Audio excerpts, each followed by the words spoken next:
Hi everybody, thank you for coming here today to listen to my informational speech and communication class. My name is Amorin and I'm an instructor here at Northern College, but I am also a student at UW Superior.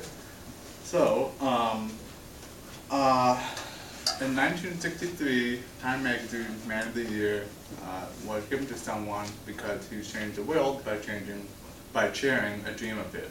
And I think that's pretty powerful, and I hope that you do too. Me myself, I have not changed the world as far as I know, but I'm a big fan of my dreams, and I was never comfortable sharing my dreams with people until I was able to start practicing it in a dream journal. And that inspired me to learn more about how sharing dreams impacts other people through communication. So the point of what we're talking about today is that sharing a dream can change society. Believe it or not, it's true. So I'm going to go over three main points here. One is that I want to help you understand the dynamic of storytelling with dreams.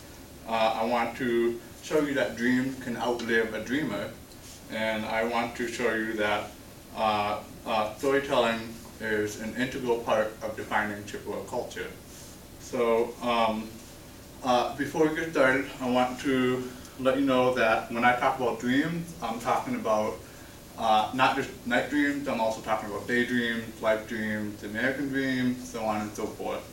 So, about understanding the dynamic of dream communication, let's consider ourselves as a person. We all have stress that weighs us down. And that can be good stress, that can be bad stress. Some people are really graceful with the stress, some people are not so graceful with stress. And just one person has a stress that can be shared by all of society. Maybe, maybe not.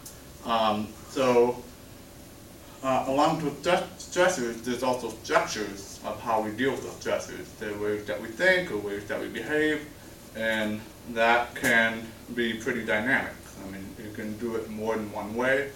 There's a lot of different ways that you can deal with this stressors, depending on your structures. So empathy is important for storytelling because it allows people to relate to each other. A lot of people can have similar stressors in their lives, but they might not deal with it the same way. Maybe they do it opposite ways.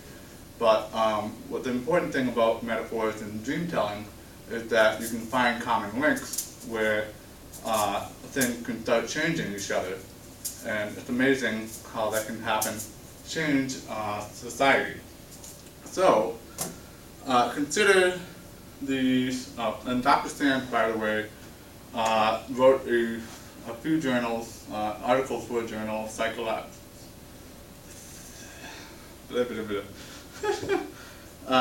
shoot.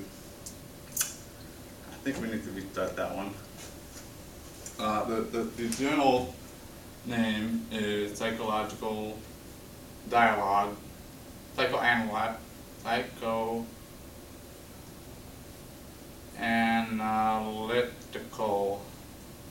Dialogue.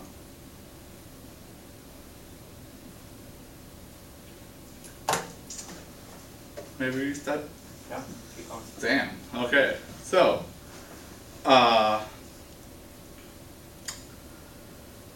so Dr. Susan Sands wrote an article called On the Royal Road Together in the journal Psychoanalytical Dialogue. And that's where she talked about the stresses and structures and the mutual empathy from sharing dreams. So the second point that I want to talk about is consider the I Have a Dream speech by Dr. Martin Luther King Jr., who was a doctor of religion, and in his speech in 1963, it was based about the civil rights movement, where he shared a stressor called inequality with millions of other people, and that inequality helped him. Well, that inequality created a structure for him that helped him to recognize disassociative social patterns, the patterns that had in society, such as Jim Crow laws and so forth. So as a consequence of sharing his I Have a Dream speech, he was able to reach out to millions of other people who shared that inequality that he had. And it resonated so much with those millions of other people that his dream lived on well beyond his death. So please consider the power of that sharing that dream. Now let's take a look at the Lake Superior Chippewa. You may or may not know that storytelling is an integral part of that society. John A. Grimm, who is a religion professor at Yale University, wrote a book in 1983 called The Shaman. And in that book he talked about religious patterns of healing in Chippewa culture. And what he found out was that shamans often have vision quests or dreams of empowerment. And what they are able to do with those dreams of empowerment is to share them with other people to help heal them through trauma or other stressors that they might have. Now, Professor Joe Rose here at Northern College, the former Director of Native American Studies here, often shares a series of dreams called the Seven Fires that's important to the Chippewa people.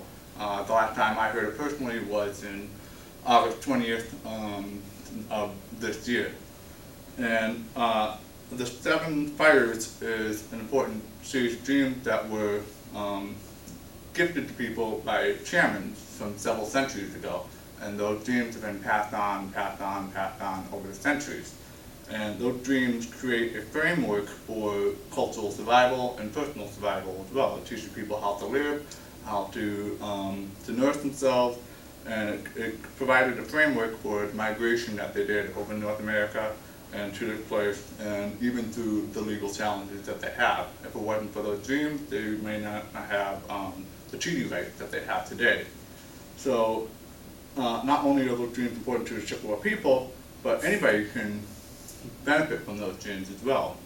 If you've ever gone wild racing in northern Wisconsin here, that's something that anybody can do, not just Chippewa people, and appreciate it too. So before we go today, I just want to restate what the main points were, that sharing dreams can change society. And I hope that the 3 points that you got out of that is understanding why that can happen.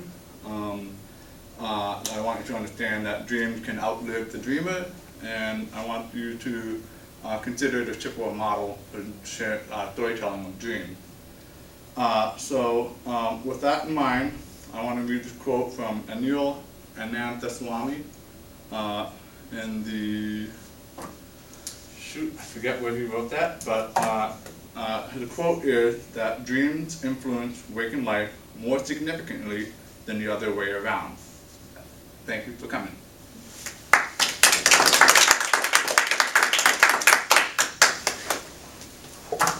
Any suggestions?